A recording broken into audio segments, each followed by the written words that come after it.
Introduction, and thank you to Novo for inviting me here today to present on liraglutide.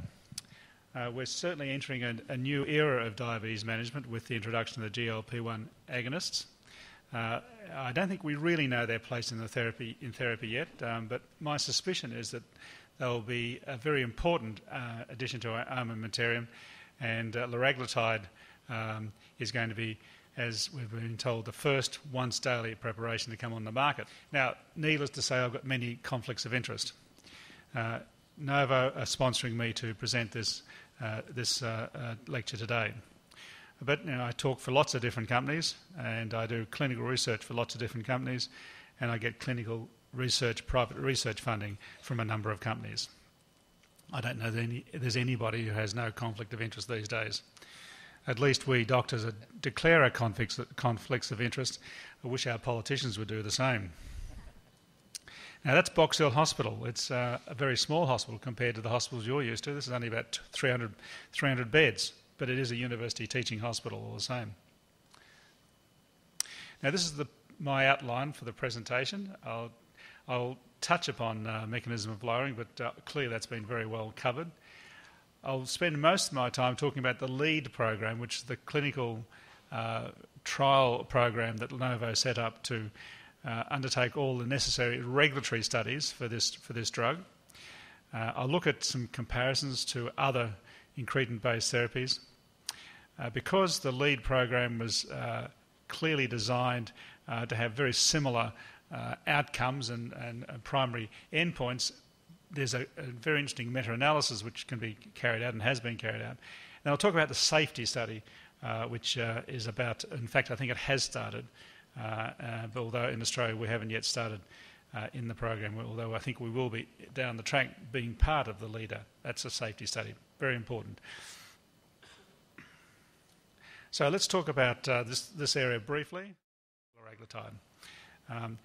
Unlike GIP, you cannot overcome the inhibitory or the refractoriness in type 2 diabetes.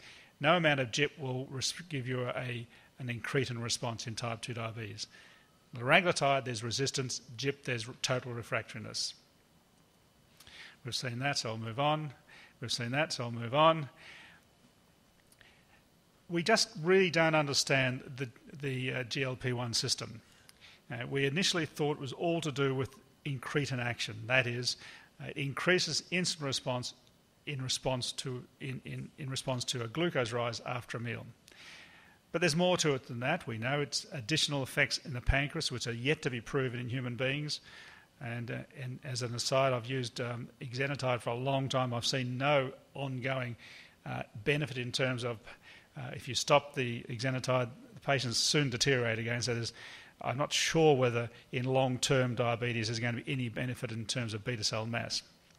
But that's all to do with food. But on the other side, you have all these other actions which are not to do with food. Energy intake, okay, so decreases appetite, that's beneficial. But that's only a very small part of GLP-1's action on the brain. It improves memory, and it improves protection of the brain against ischemia. They're very weird actions.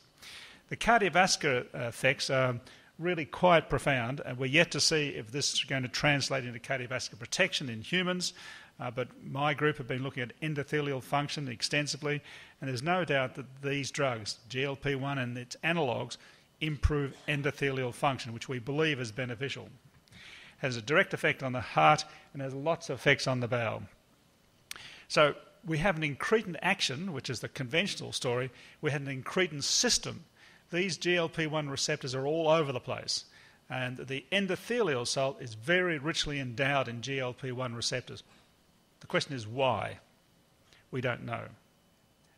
Where the comparator is sometimes active, in fact, mostly the comparators are active, and sometimes, particularly in lead 4, the comparator was a placebo.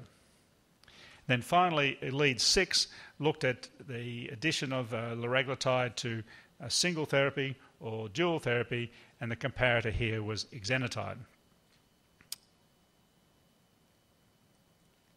Now, the demographics of the patients in the LEAD program are very classical predictable. Because it was a significantly Caucasian group of patients studied, they're fat, very fat, with BMIs in excess of 30. The duration of the disease was, as again you'd predict for monotherapy, it was fairly short, only 5 years, but as you got into the combination therapies, it became 7 years and 9 years. The ages were in 50 to 55, 57, 58, and the HbA1cs at starting were all 8% plus. A fairly typical group of patients we'd see in Australia for any of those types of stages of the disease. Now this is lead 3. In fact, this is one of the studies that I was involved in. So this is the American study. This is monotherapy. The patients were treated with either liraglutide in 2 different doses, 1.2 and 1.8 milligrams per day. In fact, these are the doses which will be brought to the market, or given 8 milligrams of liraglutide. We in Australia don't go beyond 4 milligrams of liraglutide. I'm not sure there's anything to be gained by going 4 to 8, but the Americans use 8 milligrams. And as you can see, the HbA1c reduced quite significantly, 1.5% or thereabouts on average, within about 8 weeks on liraglutide, and stayed down at the ADA target of around 7, fairly well for 52 weeks. As monotherapy, glimepiride was not as successful. It certainly dropped the HbA1c, but not to the same extent, and it never achieved the same level of reduction that either of the 2 liraglutide doses achieved. So here we are up here, 1.2 for the 1.2 milligrams and 1.6 HbA1c reduction for the 1.8 milligrams per day, compared to the 0.9 of glimepiride. And then when this was extended for 2 years, quite good ongoing durability was seen.